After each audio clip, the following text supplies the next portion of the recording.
Сәлем достар, менің есімім Әселхан, менің каналыма қош келдіңіздер.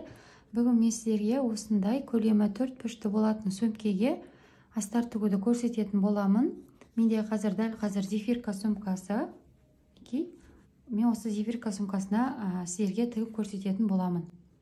Ең алдымен біз өлшемдер алуымыз қажет. Бізге үш түрлі өлшем қажет. Үш түрлі өлшемді өлшеп аламыз. Ең алдымен ұзындығы қажет.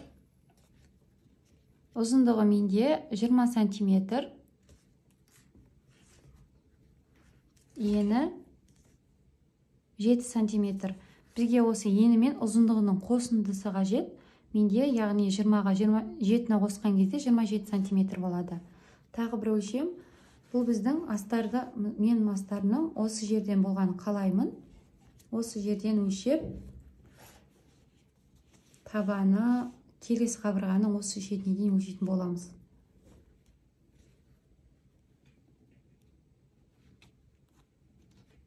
Менде 25 болды барлығы. Енді осыны матаға түсіріп қиып алатын боламыз. Енді біз өлшеген өлшемдерімізді матаға өлшеп, керек өлшемді қырқып аламыз. Менде сөмкамның ұзындығы 20, ені 7 болды, қосындысы 27. Тігісімен артық 2 сантиметр алсам, сонда мен 29 сантиметр еніне өлшеймін. Ұзындығы менде 20, менде екінші өлшем, яғни мына жерден, мынаның астымен өлшемі 26 болды. Тігісімен 27-28 сантиметр алам. Яғни мына бөліктен 28, мына бөліктен 29 сантиметр өлшеп қырқып аламыз. Және де достар, сіздер өздеріңіздің қалауларыңыз бойынша, егер сумкаларыңызға қалта жасайтын болсаңыздар, астарға, онда осы жерден бірден өлшеп алу керек. Бізде қалта осы бөлікке түседі. Менде ол жерге қазір қалтаны өлшеп аламын. Примерно мен 13 сантиметр. 14 сантиметрлік қалта жасаймын. Енін 6. Ені 6, ұзындығы 13.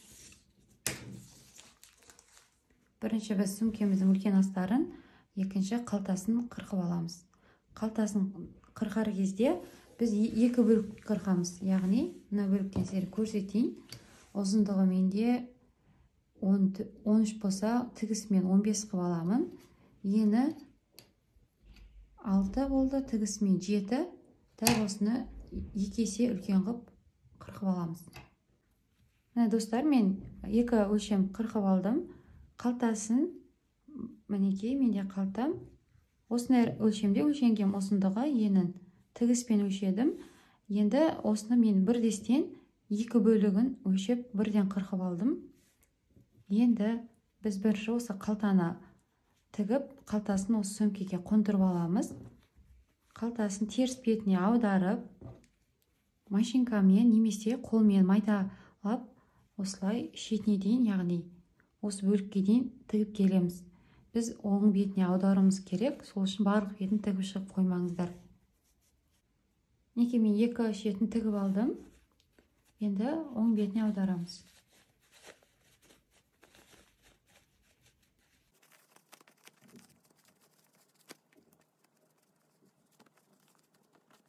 Ұштарын шығарып алыңыздар. Міндетті түрде.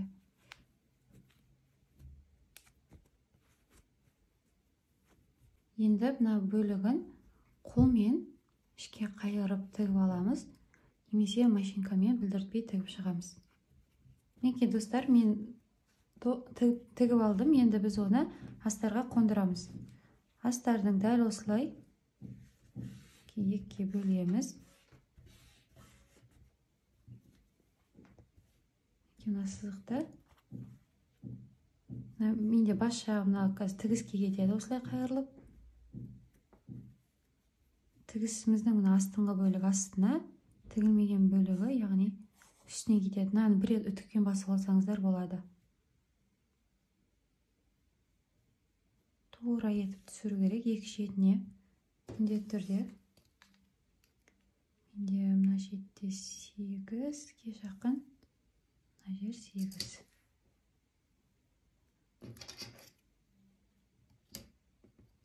Жеті жарым. Мында 7,5. Дәл осылай етіп мен қондырамын. Осылай инемен бірінші қадап алыңыздар.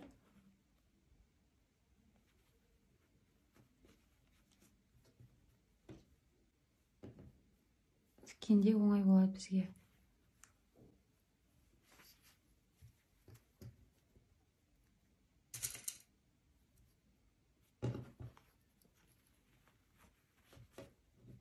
Достар, дәл осылай мінекей осы екі шетінен тігіп шығамыз. Қалтасын қондырып аламыз. Қалтасын қондырып болғаннан кейін екінші бетін осылай бір-біріне қосып, астарларын екі шетінен тігіп шығатын боламыз. Мінекей достар, мен екі шетін қалтасын қондырып алдым. Енді бұл жаққа аударайық. Бізде осы беті тігіледі. Тағы бір жерін тіксек болғаны. Енді біз табанын шығаруымыз керек. Табанын шығару үшін дәл осылай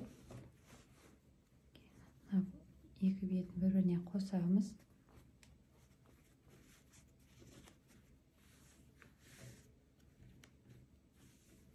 Осылай жасап аламыз.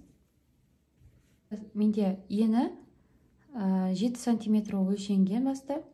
Соны осы жерге сызып аламыз. Екі шетіне сызып, тігіп шығамыз осыны дәл осылай етіп.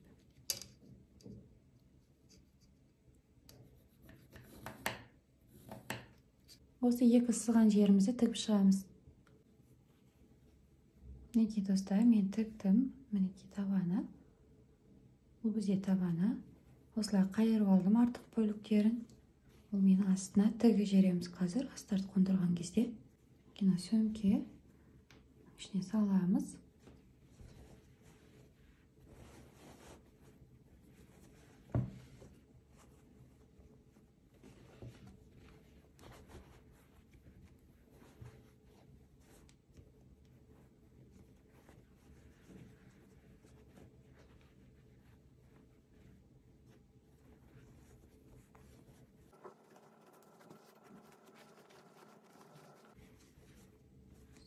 Қондырғанда тура болатын секілді. Енді бізге тіккенге ыңғайлы болу үшін осындай инелермен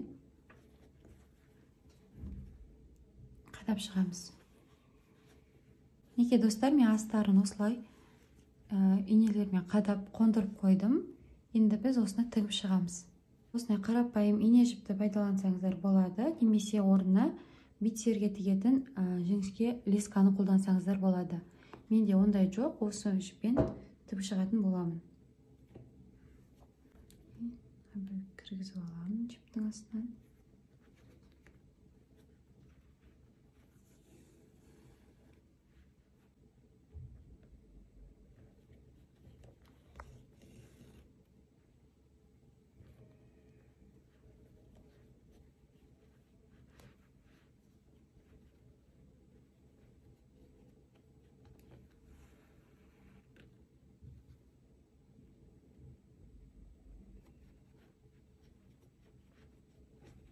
Жіпті көрсетпей тігу керек.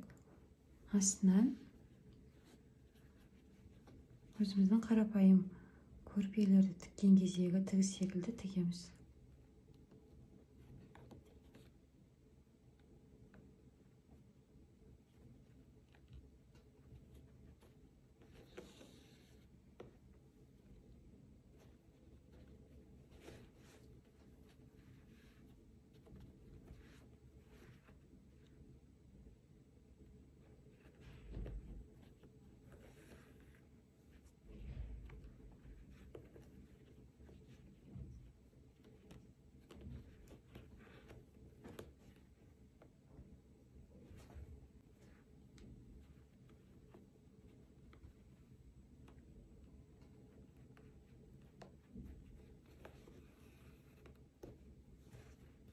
Достар, дәл осылай етіп өзіміз сумканың соңына дейін барлық бөлігін тігіп шығатын боламыз.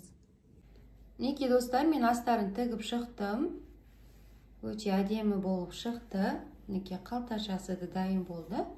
Сіздер дәл осылай етіп тігіп алатын боласыздар. Достар, менің видеом сіздерге ұнаса, менің каналыма тіркеліп, лайк басып, қоңыраушаны басуды ұмытпаймыз. Алдағы уақытта сіздермен пайдалы видеолармен бөлісетін боламын.